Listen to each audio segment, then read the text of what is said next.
Picture the banks of the Nile, ancient Kemet alive with scholars, artisans, and builders crafting wonders like the pyramids. Fast forward centuries later, and you see European colonizers systematically extracting not only gold and artifacts, but something even more valuable: knowledge.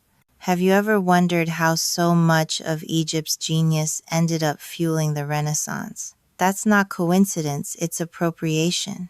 Colonizers didn't just fill museums, they mined the blueprints of civilization. You might be thinking, wasn't this just the sharing of culture? But let me tell you a story. Entire libraries, dreams, and discoveries written in papyrus shipped away, their wisdom hoarded.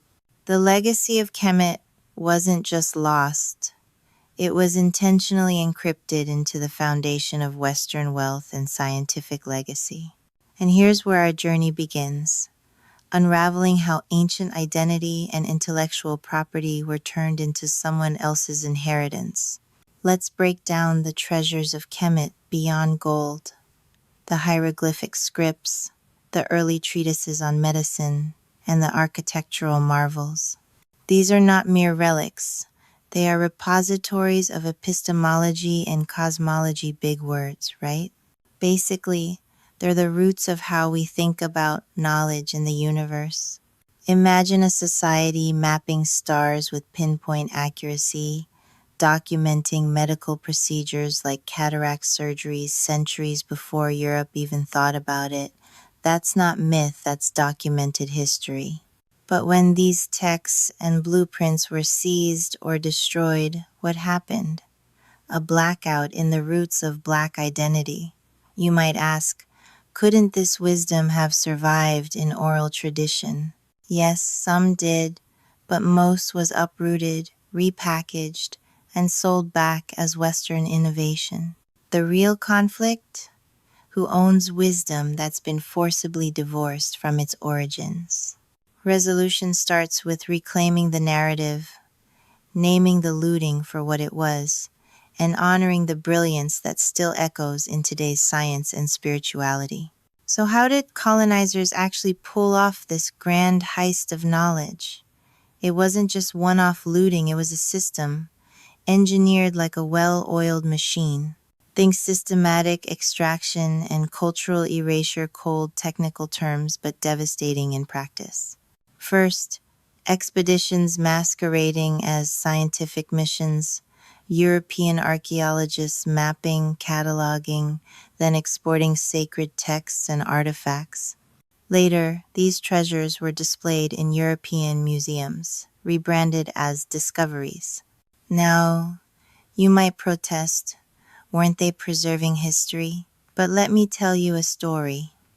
When the Rosetta Stone was found, locals were forbidden from deciphering it, while European linguists raced to unlock its secrets. The conflict is clear: preservation for whom? Ownership for whom? Resolution is overdue, acknowledging the theft and returning agency to the descendants of Kemet. Let's talk about identity theft, not your bank account, but cultural erasure. Colonial narratives painted Kemet as a land of mystery, its people de-Africanized and their wisdom attributed to outsiders. Ever hear the term Afro-pessimism? That's the lie that Africa contributed little to world knowledge. Now imagine growing up learning that the people who built the pyramids looked nothing like you. That's more than distortion, it's psychological colonization. Many ask, why does it matter who gets credit? Because legacy informs identity, and identity shapes destiny. But hold on, this isn't just about erasure.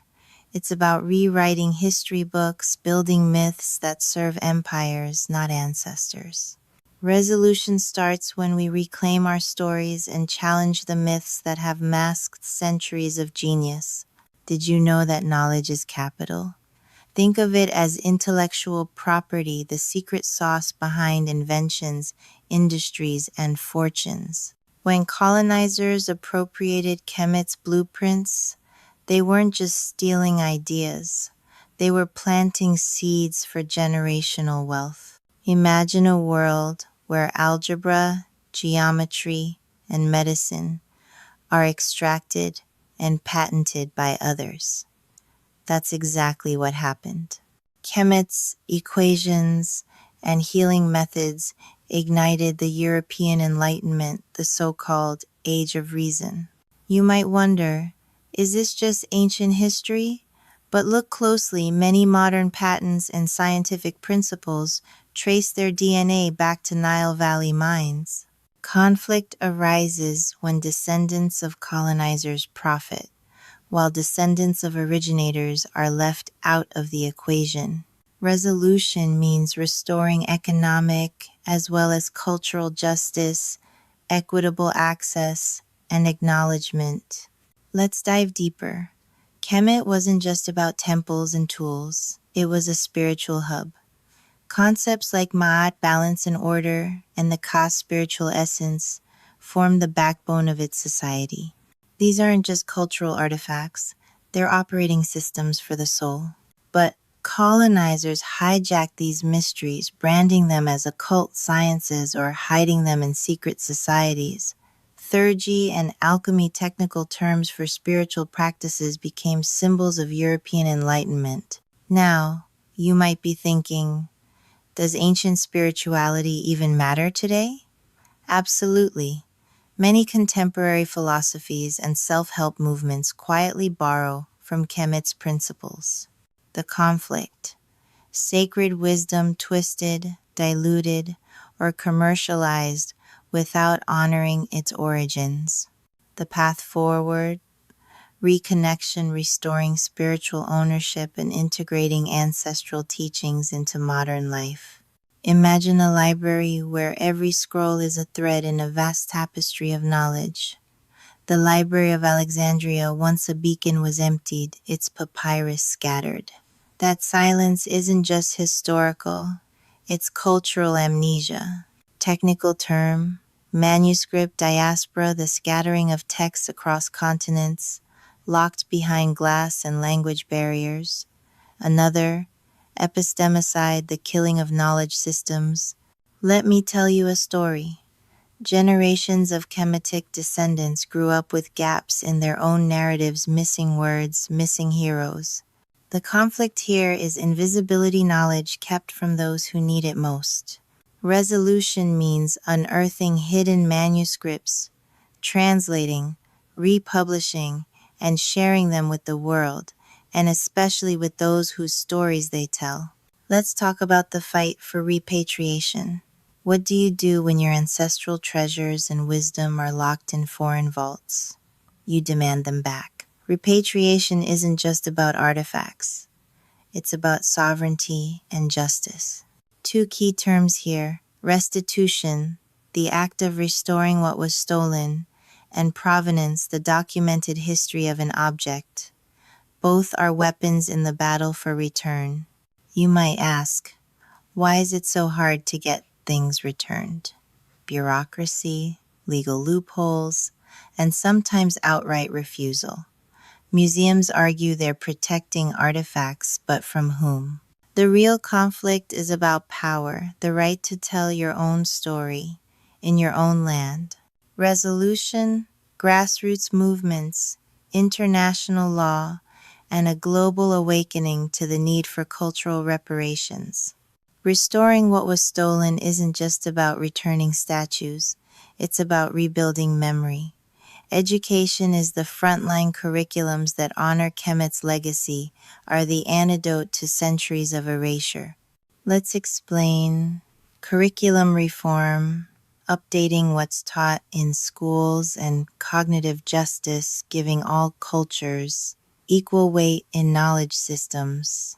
Imagine children of African descent seeing their ancestors as inventors, healers, and philosophers, not just footnotes in someone else's story. Here's the conflict: institutions resisting change, clinging to Eurocentric narratives. Resolution, community-led schools, online platforms, and storytelling, reclaiming the brilliance of Kemet for new generations. Generational wealth isn't just about money, it's about economic justice and innovation. When Kemet's knowledge was stolen, so were the tools for self-determination. Let's define endogenous innovation, innovation from within a culture, and intellectual reparations compensation for stolen ideas. Now you might ask, can lost wealth ever be restored? The answer lies in investing in Black innovation, funding new scientists, inventors, and creatives to build on ancestral genius. The conflict, structural barriers, and lack of access still legacies of the colonial theft. Resolution means shifting resources, rewriting policies, and celebrating the next generation of Kemetic descendants as creators, not just inheritors. So where do we go from here? The future is about reweaving the tapestry of identity, wisdom, and wealth stolen from Kemet by colonizers.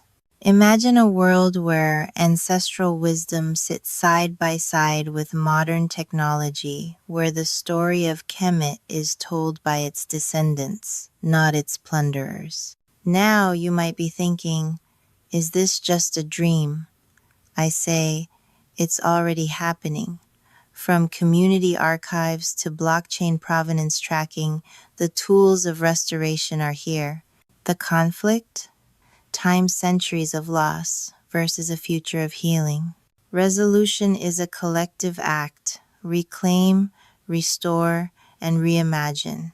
The legacy of Kemet is not lost, it's waiting to be awakened together.